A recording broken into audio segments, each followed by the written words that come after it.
Three things have consistently ruined my life. My uncontrollable omega instincts, my inability to keep my mouth shut, and my complete lack of alcohol tolerance. Tonight, all three decided to conspire against me in the worst possible way. The nightclub pulsed with bass that I could feel in my chest, bodies grinding together on the dance floor in a mass of sweat and synthetic pheromones. I'd come here with colleagues from work, some team-building nonsense our manager insisted would boost morale. After 3 cosmopolitans on an empty stomach, I'd somehow wandered away from their table and stumbled into the VIP section, a roped-off area I definitely had no business entering. That's when I saw him. He sat alone in a curved booth, swirling amber liquid in a crystal tumbler, and everything about his presence screamed danger. The tailored black suit that probably cost more than my monthly rent, the way darkness seemed to gather around him despite the club's strobing lights, the absolute stillness he maintained while chaos erupted everywhere else. This wasn't just any alpha. The pheromones rolling off him hit me like a tidal wave, making my suppressants work overtime and my knees go weak with a confusing mixture of fear and unwanted desire. Any rational person would have turned around immediately. Any drunk person with even a fragment of common sense would have retreated.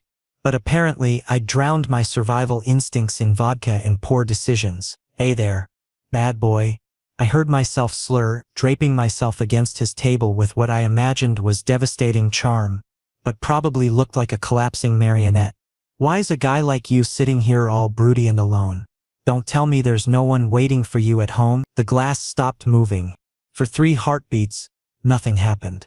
Then with deliberate slowness, he raised his eyes to meet mine, and I felt the breath leave my lungs. Storm gray eyes, cold and calculating, studied me like a predator deciding whether I was prey or just an annoyance. His jaw could have been carved from granite, sharp enough to cut, and for one terrible moment I thought he might reach across the polished table and snap my neck. "Do you have even the slightest idea who I am?" His voice was quiet, controlled, the kind of soft that promised violence rather than kindness. I laughed, actually laughed, because the alcohol had apparently convinced me I was invincible. "Not a clue, handsome, and honestly, don't really care. You looked like you could use some company, so here I am." The words had barely left my mouth when I realized I'd made a catastrophic mistake. He stood up, and the movement was so fluid, so predatory, that my omega instincts finally broke through the alcoholic haze and started screaming warnings. He towered over me, easily 6 feet 4 inches of solid muscle and barely restrained power. His presence sucked the air from the immediate area, and I suddenly felt very small and very vulnerable. My omega side, which had been contentedly buzzing with false confidence, abruptly shifted into panic mode. I tried desperately to suppress my scent, to hide what I was, but the combination of too much alcohol and proximity to this overwhelming alpha made it impossible. Every instinct I possessed told me to submit, to run, to do literally anything except stand there grinning like an idiot. He moved faster than I could process, closing the distance between us. His hand wrapped around my wrist, not crushing but with enough controlled strength that I knew escape wasn't an option unless he permitted it. "You," he leaned in close, his breath hot against my ear, sending involuntary shivers racing down my spine. "Just made the single worst decision of your entire life. Little omega." My heart stopped completely. He knew, despite the expensive suppressants I took religiously, despite the scent blockers that had cost me a fortune, he knew exactly what I was. How? What kind of alpha possessed senses, sharp enough to see through medical-grade masking? "We're leaving. Now." It wasn't a request or even a command. It was simply a statement of fact. He pulled me through the club with purposeful strides, and the crowd didn't just part for him. People actively scrambled out of his path. Some bowed their heads in what looked like respect mixed with terror. Others whispered urgently to their companions, eyes wide with recognition. That's when the alcohol fog began clearing enough for genuine panic to set in. This wasn't some random alpha I'd drunkenly hit on. This was someone important, someone powerful, someone whose very presence made hardened criminals look away. Outside, the frigid night air slapped me across the face like a wake-up call I desperately needed. He walked me to a gleaming black Mercedes that probably cost more than my entire education, and before I could even think about running, He had me pressed against the passenger door. One hand settled on my hip while the other braced against the car beside my head, caging me in. His body heat enveloped me completely, and up close his scent was absolutely overwhelming. Cedar wood, gunpowder, expensive bourbon, and something indefinably masculine that made my Omega want to bare my throat in submission. Your name. It wasn't a question. It was a demand delivered with absolute authority. Mike, I stammered, the last vestiges of liquid courage evaporating under that merciless stare. Mike, he said it slowly, deliberately, like he was testing how it felt on his tongue, committing it to memory.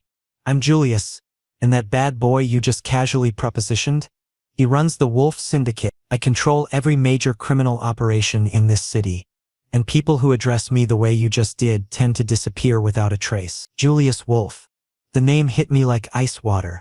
I'd heard whispers, rumors, warnings about him. The crime lord who'd unified the city's fractured underworld through a combination of strategic genius and ruthless elimination of competition. The man who made other criminals check under their beds at night. And I just called him bad boy and asked if he had a girlfriend. I was going to die. That was the only logical conclusion. But you, he continued, and his thumb traced along my lower lip in a gesture that somehow managed to be both threatening and intimate, making me tremble. You walked right up to me wearing that ridiculous smile like I was some ordinary guy at a bar. Like I was safe. Do you have any comprehension of how many people have treated me with such familiarity and survived the experience? None? I whispered, my voice barely audible over my thundering heartbeat. Precisely. He leaned even closer. So close our lips nearly touched. His scent wrapped around me like smoke, making coherent thought nearly impossible. But you, Mike, you're going to be different. Very different indeed. He released me abruptly and opened the car door in one smooth motion that suggested this was routine for him. Get in. You and I need to have a very serious conversation. And if I refuse? I managed to ask, though my legs were shaking so badly I could barely stand. He smiled, and it was the most terrifying expression I'd ever seen. No warmth, no humor, just cold calculation. You won't refuse. Because if you walk away right now, by this time tomorrow you'll understand exactly how fragile your safe little Omega existence really is. My rivals saw you with me tonight. They watched you touch me, speak to me like an equal.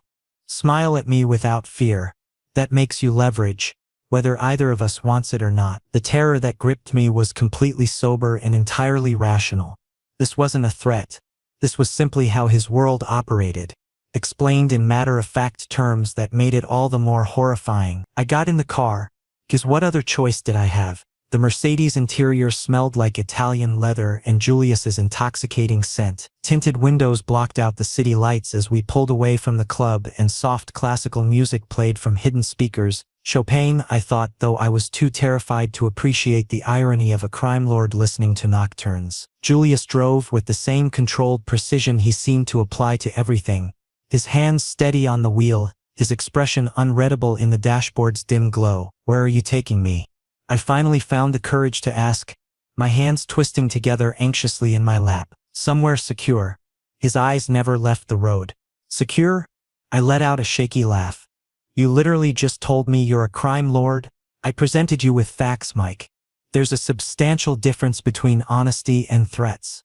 He stopped at a red light and finally turned to look at me. Those gray eyes were impossible to read in the shadows. The establishment you were in tonight sits directly on the border of Romano territory. Marco Romano operates the rival organization, and our hatred for each other is both mutual and well documented. His surveillance team was present tonight, observing as they always do. They witnessed an Omega approach me without fear, touch me casually, address me like we were friends. In their assessment, that makes you significant to me. And anything significant to me automatically becomes a target for them. The implications crashed over me like freezing water. I didn't know. I was just drunk and stupid. I wasn't trying. Intention is irrelevant in my world. His fingers tightened on the steering wheel until his knuckles went white. Romano will operate under the assumption that you matter to me simply because you demonstrated courage no one else possesses. That assumption alone is sufficient to place you in immediate danger. Tears burned behind my eyes. But I refused to let them fall. So what happens now? You're just going to lock me away somewhere? For the immediate future, yes. His brutal honesty was almost worse than a comforting lie would have been. Until I can neutralize the threat your actions inadvertently created, you'll remain under my direct protection. This is insane. I reached for the door handle, panic rising in my chest like floodwater. But the lock was engaged. You're kidnapping me? This is illegal. Even for someone like you, Mike. His voice dropped into a register that made every omega instinct in my body scream at me to submit, to be silent, to obey without question. I froze, unable to move. He took a measured breath, visibly reining himself in. I understand you're frightened, but I need you to think rationally for just one moment. If I return you to your apartment right now, Romano's team will be waiting. By tomorrow evening, your remains would be discovered in an abandoned warehouse, and the manner of your death would be specifically designed to hurt me. Is that the outcome you're hoping for? Obviously not, I whispered, my throat tight with fear. Then trust me. I realize that's an enormous ask from a stranger, but I'm attempting to preserve your life. Something in his tone, a hint of genuine concern beneath the icy exterior, made me nod slowly. Perhaps it was foolish. Perhaps I was compounding my terrible decisions with yet another catastrophic choice. But what alternative did I have? We entered an underground parking structure beneath a towering building. Luxury vehicles lined the walls, and security cameras covered every conceivable angle. In the elevator, heavy silence stretched between us until Julius removed his suit jacket and draped it carefully over my shoulders. You're trembling, he said simply, still refusing to meet my eyes. The gesture was unexpectedly kind, and it confused me more than anything else that had happened tonight. When the elevator doors opened, he guided me into a penthouse that literally stole my breath. Floor-to-ceiling windows displayed the city spread out below like scattered diamonds. The furniture was minimalist but clearly expensive, everything perfectly placed. It looked like the home of a successful CEO, not the headquarters of organized crime. The guest quarters are through that door, Julius indicated with a subtle gesture. Everything you'll need has been provided. Fresh clothing, basic toiletries, whatever might be required for an extended stay. I turned to him, suspicion creeping back despite my exhaustion. You had all this prepared in advance? Were you planning to bring someone here? I maintained constant preparedness for unexpected contingencies. He loosened his tie with practiced movements. In my profession, it's the difference between survival and elimination. He walked toward what I assumed was his private bedroom. And suddenly all the questions I'd been holding back came rushing out in a torrent. Wait. I deserve answers. Who are you beyond your reputation? Why am I really here? 'Cause you're extraordinary, Mike. He spun around and for the first time his carefully maintained control cracked visibly. His hands went to his hair, frustration evident in every line of his body. 'Cause out of 500 people in that club tonight, you were the only one who looked at me like I was human. Because your scent, your pheromones, they're triggering instincts I've spent 15 years suppressing. Instincts that represent vulnerability in my world. Weaknesses that get people killed. He crossed the distance between us in 3 long strides, invading my personal space completely. His scent washed over me. Cedar, smoke, coffee, and that indefinable something that was uniquely him. My omega instincts responded immediately, my body leaning toward him without conscious permission, my neck beginning to tilt in unconscious submission. You're my fated mate, Mike. The words came out barely above a whisper. His forehead touched mine, and I felt him tremble slightly. And that's the single most dangerous thing that could happen to either of us. Because I will never release you, and the world will try relentlessly to take you from me. Before I could process that impossible declaration, he stepped back abruptly. The cold, controlled mask slammed back into place, so quickly it was like the vulnerable moment had never existed. Rest. We'll discuss everything tomorrow morning. He disappeared into his bedroom, leaving me standing alone in the expansive living room, my heart racing and my mind reeling. Fated mates were supposed to be extraordinarily rare, almost mythical. They were the stuff of romance novels and wishful thinking, not something that actually occurred in reality. But the way my body had responded to him, the inexplicable pull I felt despite knowing virtually nothing about him, the way his scent seemed to call to something primal deep inside me, it all suggested that maybe, impossibly, he was telling the truth. I made my way to the guest room, which was as beautifully appointed as everything else. As I lay in the unfamiliar bed, staring at the ceiling, one thought kept circling. My life as I knew it was finished. Whether Julius was truly my fated mate, or simply a dangerous man with an obsession, I was trapped in his world now. And the terrifying part, some deep instinctual part of me didn't want to escape. Sleep proved impossible. I spent the entire night watching shadows shift across the ceiling, my mind refusing to quiet. Every time I closed my eyes, I saw Julius's intense gray stare or felt the phantom sensation of his hand on my wrist. The guest room was luxurious, too luxurious for what essentially amounted to captivity, and that somehow made everything worse. Dawn broke over the city in shades of rose gold and lavender, and I finally abandoned any pretense of rest. When I emerged from the guest room, I found Julius already dressed in a fresh charcoal suit, standing by the windows with a porcelain coffee cup, observing the sunrise. He looked like he'd slept perfectly, every hair in place, completely composed. "Morning," he said without turning around. His voice was distant, professional, nothing like the raw emotion from the previous night. "Hi," I replied awkwardly, uncertain of my place in this bizarre new dynamic. "I have business at my office today," Julius stated, finally turning to face me. "You'll remain here. The kitchen is fully stocked, entertainment systems are available, an extensive library if you prefer reading, and you might need for comfort." "Actually, what I need is to go home," I said, attempting to keep my voice steady. "I have responsibilities, a job that pays my rents, a life that doesn't involve being imprisoned in a penthouse, regardless of how nice it might be." "That's not feasible." The finality in his tone allowed no room for discussion. "Julius, please. My supervisor will terminate me if I don't show up. I have bills due next week. I can't simply vanish." "Your workplace has already been contacted regarding your absence due to a family medical emergency. Fully paid leave," he added, checking something on his phone with practiced efficiency. "Additionally, your rent for the next quarter has been settled in full." I stared at him, torn between gratitude and outrage. "When did you? How could you possibly?" "Approximately 4 this morning. I require minimal sleep." He set down his cup and approached me, hands in his pockets. "Mike, you need to comprehend something fundamental.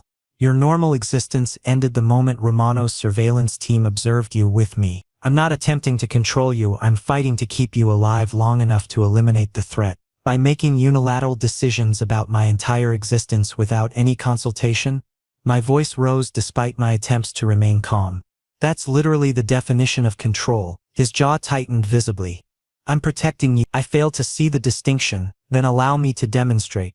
He retrieved a sleek laptop from a nearby desk and opened several files. Security footage appeared on the screen.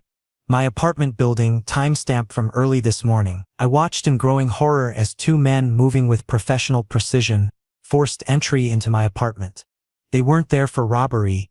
They were there to send a message. They systematically destroyed my belongings, overturned furniture, and scattered my personal items across the floor with deliberate malice. Then one of them produced a can of red spray paint and wrote across my living room wall, "Julius's toy belongs to us now." My hands started trembling uncontrollably. The violation, the threat, the absolute certainty that this was reality and not some nightmare. It crashed over me in suffocating waves. "This occurred at 3:17 this morning," Julius said, his voice tight with barely restrained fury. "My security team was monitoring your building as a precaution. The moment I received notification, I immediately resumed your employment and housing situation. You cannot return there, Mike, not until I've dealt with Romano permanently." My knees gave out. Julius caught me before I hit the polished floor, his strong arms pulling me against his chest. His scent enveloped me, already familiar despite our brief acquaintance, and my Omega instincts found unexpected comfort there. "I have you," he murmured, one hand tracing soothing circles on my back. "I won't allow them to harm you. This is temporary, I give you my word. Once I've neutralized Romano, you'll be safe again." "Neutralized?" I looked up at him through tears. "What exactly does that entail?" His expression hardened into something truly frightening. "If circumstances require it, elimination. But preferably I'll dismantle his organization piece by piece until he's powerless. Allow him to rot in federal prison rather than creating a martyr. And if he reaches you first, I couldn't complete the terrifying thought. He won't. Julius lifted my chin, forcing me to meet his eyes. I've survived 15 years in this world, Mike. Every assassination attempt, every betrayal, every territorial war. I'm still standing because I'm more intelligent and considerably more cautious than my enemies. Now that I have you to protect, I'll be exponentially more careful. Why? The question escaped before I could stop it. You barely know me. This intensity you have, it cannot be genuine. Fated mates are just romantic fiction people tell themselves. Then explain this. He moved closer, deliberately invading my space once again. His scent intensified, wrapping around me like a physical presence. Cedar wood, gunpowder, morning coffee, and something primal that defied description. My omega instincts responded instantly, my body leaning into him without permission, my neck tilting to expose my throat in instinctive submission. You feel it, don't you? He whispered, his lips near my ear. Your body recognizes mine on a cellular level. Your omega has already claimed me just as my alpha has claimed you. This isn't fiction or intensity, Mike. This is biology, destiny, whatever terminology you prefer. But it's undeniably real, and we both understand that. Please stop, I said weakly, my hands against his chest in a half-hearted attempt to create distance. He was immovable, solid as stone, and honestly, part of me didn't want him to move. I'll stop, he promised, and surprisingly, he actually stepped back, giving me space to breathe normally again. But understand this, you're safest here until this conflict ends. This building has military WAR's security measures. My most trusted personnel are on guard rotation. Romano cannot reach you here. His phone rang before I could formulate a response. He glanced at the screen and his entire demeanor shifted into business mode. I need to take this call. There's a private chef who'll arrive shortly to prepare breakfast. Remain inside. Don't open the door for anyone except my people. They'll have the proper security codes. He walked toward his private office, already speaking in clipped tones about territorial disputes and shipment schedules, leaving me alone with my chaotic thoughts. I collapsed onto the pristine white sofa, my mind struggling desperately to process everything. 24 hours ago, I'd been a normal omega, working a mundane job, living a quiet existence. Now I was trapped in a luxury penthouse, protected by a crime lord who claimed to be my fated mate, targeted by his enemies, and somehow feeling safer in this dangerous situation than I ever had in my own apartment. The most terrifying realization wasn't the threats or the violence or even the forced confinement. It was the small growing part of me, my omega nature, that felt satisfied being near Julius. That felt right being in his space, surrounded by his scent, under his protection. I should have been planning escape routes, figuring out how to get away from this insanity. Instead, I found myself wondering what would happen when Julius returned from his office. Whether he'd look at me with those intense gray eyes again. Whether he'd touch me with that careful restraint that suggested he was holding himself back from something far more primal. This was wrong. Everything about this situation violated logic and reason. But my body didn't care about rational thought. And that frightened me more than anything else possibly could. 3 weeks had passed since I'd become an unwilling resident of Julius's penthouse, and I'd settled into a routine that felt simultaneously foreign and oddly comfortable. Each morning, Julius would emerge already dressed in his impeccable suits, heading off to meetings, territory inspections, and whatever dangerous business Mafia bosses conducted. But he always checked on me before leaving. A glance, a subtle nod, sometimes a brief kiss on my forehead, as if confirming I was still there, still safe, still real. I spent my days exploring his surprisingly extensive library. Julius was well-read in ways that contradicted his ruthless reputation. Classic literature, philosophy, even poetry collections that looked worn from actual use. Each day revealed another unexpected layer to this dangerous man, and each discovery left me more confused about who he really was beneath the cold exterior. Today he returned early, unusual, since he typically didn't come home until 10 or 11 at night. It was barely 7 when I heard the door open, and immediately I knew something was wrong. His normally pristine suit was disheveled, tie hanging loose, and his white dress shirt bore unmistakable crimson stains. Jesus Christ, Julius. I dropped the book I'd been reading and rushed to him. That's blood. You need to— It's not mine, he said, loosening his tie with a wince that contradicted his words. Well, not entirely. Not entirely? My voice pitched higher. That's somehow worse. Julius, you need a hospital. Hospitals ask too many questions, he said, lowering himself carefully onto the sofa. My personal physician is already on his way. Absolutely not. I planted my hands on my hips and stood directly in front of him. Take off that suit right now. I need to see how badly you're injured. Surprisingly, he complied without argument. Perhaps he was too exhausted to fight. I retrieved the first aid kit I'd located during my first week here.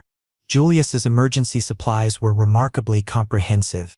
As he removed his jacket and shirt, I felt my breath catch, despite the circumstances. Scars covered his torso, so many scars. Some were old and faded to silver, others relatively fresh and still pink. Tattoos decorated his skin as well. A dragon sprawling across his left shoulder blade, Roman numerals along his ribs. But what disturbed me now were the fresh bruises blooming purple and angry across his midsection. How did this happen? I asked, dampening a cotton swab with antiseptic and gently cleaning the worst of the visible damage. A minor disagreement with Romano's enforcers, Julius said carefully, hissing slightly when I touched a particularly tender spot. This isn't a disagreement. I looked at him, frustration and fear warring in my chest. This is assault. You need actual medical attention, Mike. He caught my wrist gently but firmly. I'm accustomed to this. It's part of my existence. These scars, he gestured to his chest. Each one tells a story. Each one represents survival. Well, this is part of my existence now too. I snapped, surprised by my own vehemence. Tears pricked my eyes without permission. And I hate it. I hate seeing you come home hurt. I hate lying awake terrified that one day you won't come home at all. Julius looked at me with something like wonder, as if he hadn't expected me to care. Then he pulled me into his arms, settling me on his lap despite his injuries. I started to protest, but his head tightened. I apologize, he murmured into my hair, his breath warm. You shouldn't have been dragged into this world. You deserve someone normal, a safe existence. Not this, not me. But I'm here, aren't I? I said, slowly relaxing into his embrace despite my anger. His scent was calming, familiar, and my omega instincts felt contentment at being this close to him. So you're stuck with me now. He laughed softly, and I could feel the vibration through his chest. The worst fate imaginable. I swatted his chest lightly. Be quiet. We stayed like that for several minutes, the silence comfortable between us. Then his phone rang and he reluctantly released me to answer it. I continued properly bandaging his injuries while he spoke in short, cryptic sentences. When the call ended, his expression had shifted to something grave, something heavy. I need to discuss something with you, he said, his voice low. Romano has made an offer. My hands froze mid-motion.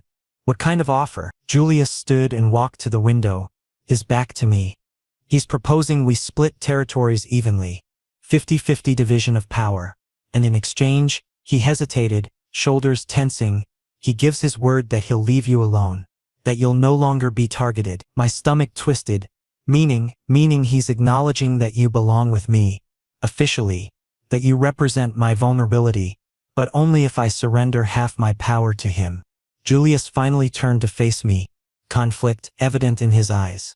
Mike, this territory represents 3 generations of my family's work. Hundreds of people depend on this organization for their livelihoods, their safety. If I divide it, all of them will be affected. But if I refuse, he didn't finish, but the implication was crystal clear. Then refuse, I said quickly, standing up. Julius, you've known me barely a week. Don't risk everything you've built for someone you just met. That's insane. You're my mate, he shouted, and I actually jumped. He'd never raised his voice at me before. You don't understand. Without you, power means nothing. Territory means nothing. What's the point of any of this if I can't protect you? Tears spilled down my cheeks now. This is too much. I'm just a regular Omega who was in the wrong place at the wrong time. I'm not worth your family's legacy. I'm not. Julius crossed to me in 2 strides, cupping my face in both hands, his thumbs wiping away my tears. Don't you dare diminish yourself like that. You're not just anything. You're Ren. And I'll protect you even if it means sacrificing everything I have. I don't want you to sacrifice yourself for me. That's not fair. It's already decided, he said, smiling sadly. Tomorrow I'm meeting Romano to finalize the arrangement. What if it's a trap? Panic rose in my chest like floodwater. What if he— Then I'll ensure he regrets it, Julius said, kissing my forehead softly and lingering there. Trust me, Mike. I've survived worse circumstances. And now, with you to come back to, I have even more reason to survive. The doorbell rang then. His doctor had arrived. But as Julius walked toward the door, I felt a sinking sensation in my gut. Like everything was about to change after tomorrow, and there was nothing I could do to stop it. The following day was the longest and most agonizing of my entire life. Julius left early that morning, dressed in a black three-piece suit, his hair styled back with precision, and a terrifying determination burning in his eyes. He kissed me long, deep, desperate, as if memorizing the taste of my lips, and whispered, "When I return, this will all be over. I promise." But he didn't return. Afternoon came and went. I checked my phone obsessively, paced the penthouse until I'd worn a path in my mind. Nothing. Evening descended. Still nothing. Then night fell. 8 o'clock. 9. 10. Each passing minute amplified my anxiety until it felt like I couldn't breathe. I tried calling the emergency number Julius had given me, the line to his most trusted men, but nobody answered. By 11 I was on the verge of a complete breakdown. What happened? Was he okay? Was Julius— No. I couldn't even complete that thought. Then the doorbell rang. I practically sprinted to the door, desperately hoping to see Julius safe and whole.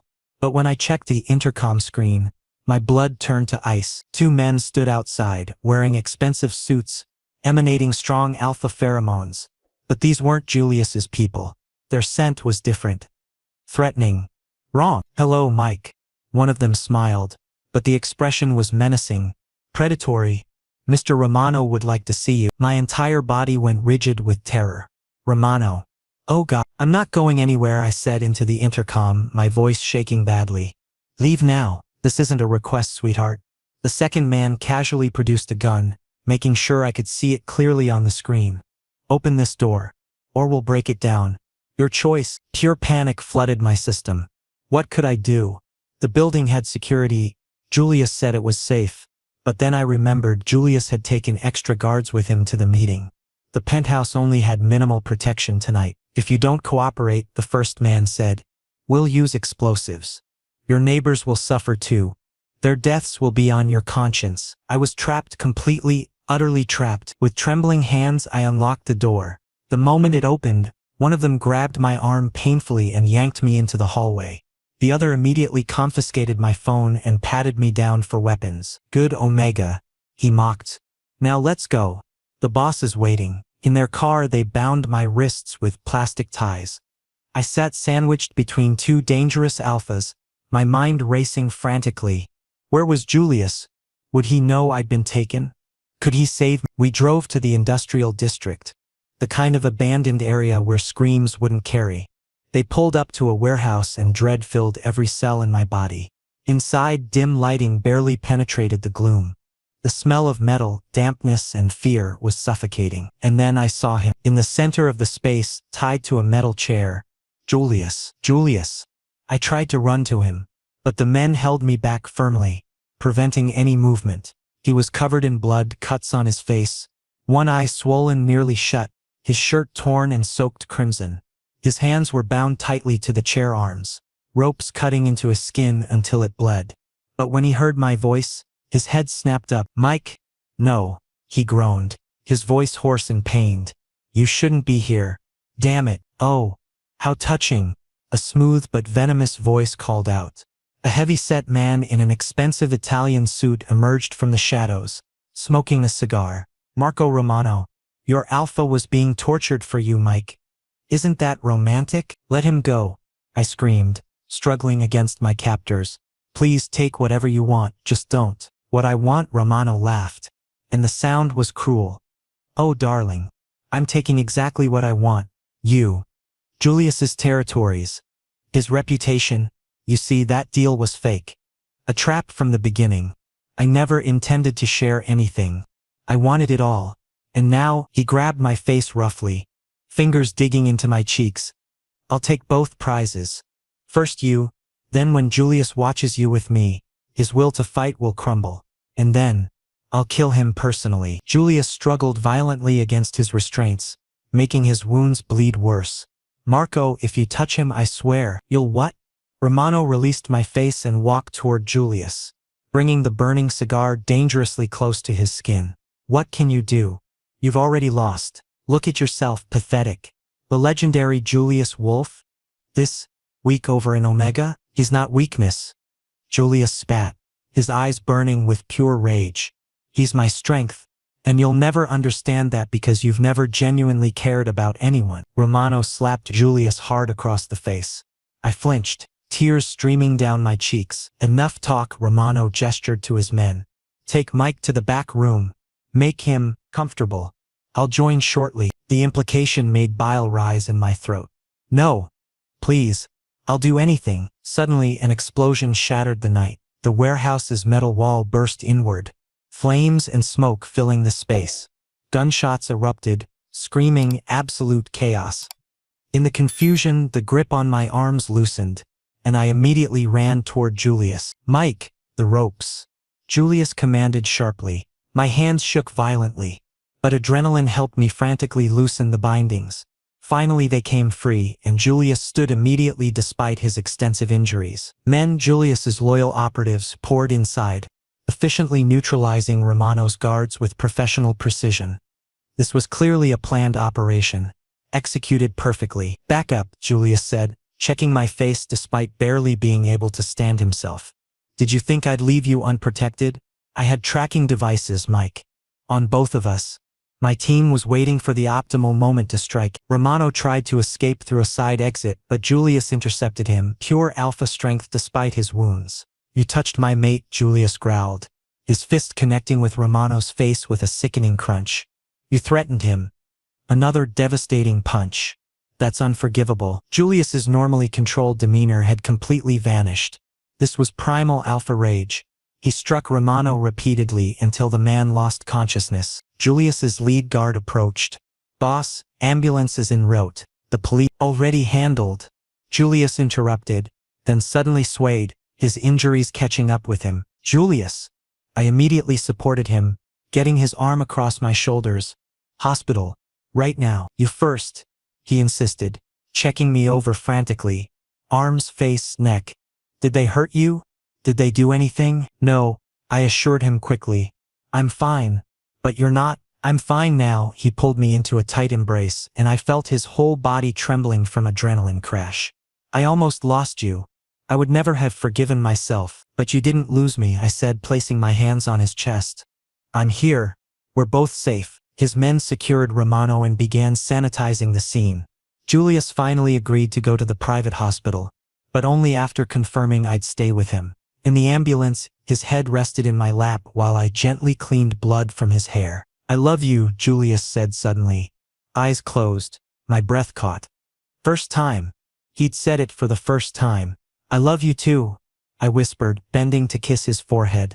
You reckless, stupid alpha. He smiled weakly, then passed out from exhaustion and pain. But he was safe, we were both safe. And that was enough. 1 month later, life had settled into something resembling normalcy, or at least whatever normalcy meant for the mate of a mafia boss. Marco Romano was in federal prison facing numerous charges, his criminal empire completely dismantled. Julius's connections ensured he'd never see freedom again. Julius had also kept his promises to me. No more unnecessary violence, no more reckless risks.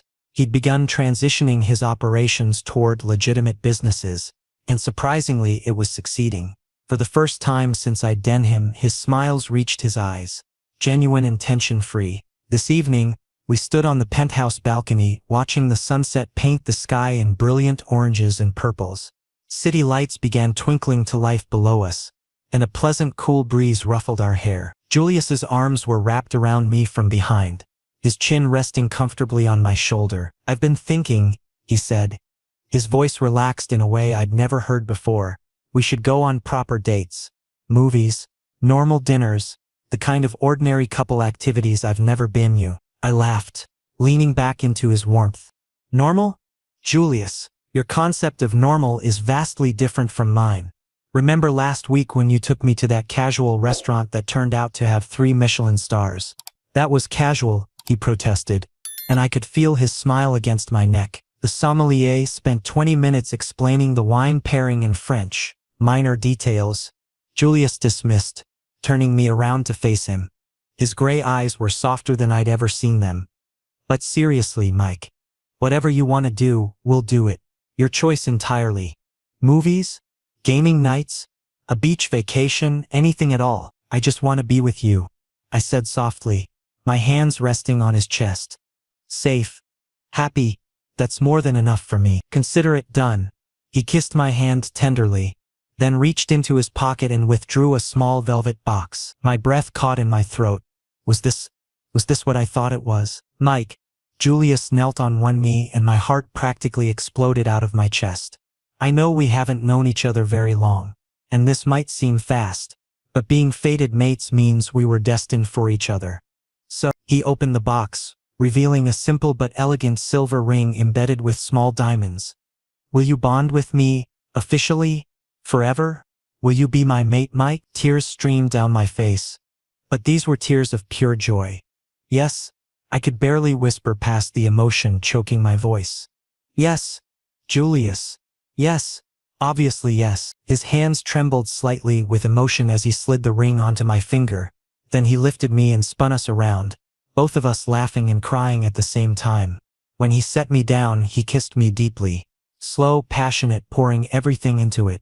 Love, promise, future, absolute commitment. I love you, Mike, he whispered against my lips, our foreheads touching. I love you too. I smiled through my tears. Bad boy. He laughed, that rare genuine laugh that only emerged when we were alone together. You know, the first time you called me that in the club, I genuinely thought you were either incredibly brave or monumentally stupid. And now I think you're the best decision that ever happened to me. My perfect accident. He kissed my forehead, then my nose, then my lips again in soft, repeated pecks. Thank you for coming into my life, for showing me that there's more to existence than power and control. Thank you, I replied, cupping his face while my thumbs traced his now healed scars, for saving me, for loving me, and for showing me I'm stronger than I ever imagined possible. As the sun completed its descent, painting the horizon in final streaks of amber and rose, we stood there together, intertwined, complete, whole. A new chapter was beginning for both of us, filled with love, perhaps occasional danger still, but mostly happiness. Real hard-earned, precious happiness that we'd both fought for and won. Because in the end, one drunken mistake had led me to my soulmate. One stupid moment of alcohol-fueled courage had completely changed my destiny, and I would never ever regret that night. That club or that bad boy comment that had started everything. Never. The ring on my finger caught the last rays of sunlight, glinting like a promise. Julius noticed me looking at it and smiled. Intertwining our fingers together. Having second thoughts already? He teased gently. Not even slightly, I assured him, though I should probably call my friends and explain where I've been for the past month. They're probably worried sick. Already handled, Julius said. I had someone inform them you'd been offered an incredible job opportunity that required immediate relocation. They were surprisingly supportive. Actually, said something about you deserving an adventure. I shook my head, laughing. You think of everything, don't you? I try to, he said seriously, especially when it comes to you. Your happiness, your safety, your comfort, they're my top priorities now. Always. Just promise me something, I said, turning in his arms to face him fully. Promise that we'll keep building this together. That you won't make all the decisions alone anymore. That we're partners in this. Julius was quiet for a moment, considering, that's going to be difficult for me. I'm accustomed to controlling every variable, every outcome. Trusting someone else with important decisions goes against every instinct I know, I said, but that's what real partnership means. What being mates means. We face things together, make choices together, build our future together. He pulled me closer, resting his cheek against my hair. You're right, and I'll try. I can't promise I'll be perfect at it, but I'll genuinely try. For you. For us. That's all I'm asking, I said contentedly. We stood there as full darkness fell, the city transforming into a sea of lights below us. Inside the penthouse, our future waited, uncertain in many ways, but certain in the one thing that mattered most. We had each other, and that was everything. Ready to go inside? Julius asked eventually. I have champagne chilling. We should celebrate properly. Celebrating sounds perfect, I agreed. Though knowing you, champagne probably means something ridiculously expensive. It's from 1998, he admitted sheepishly. Of course it is. I laughed, letting him lead me inside. You're impossible, and yet you agreed to mate with me anyway, he pointed out, looking ridiculously pleased with himself. My worst decision ever, I joked. Your best, he corrected, pulling me close for another kiss. Definitely your best. And standing there in his arms, our future stretching out before us, full of possibility and promise. I had to admit he was absolutely right. This was definitely my best decision ever.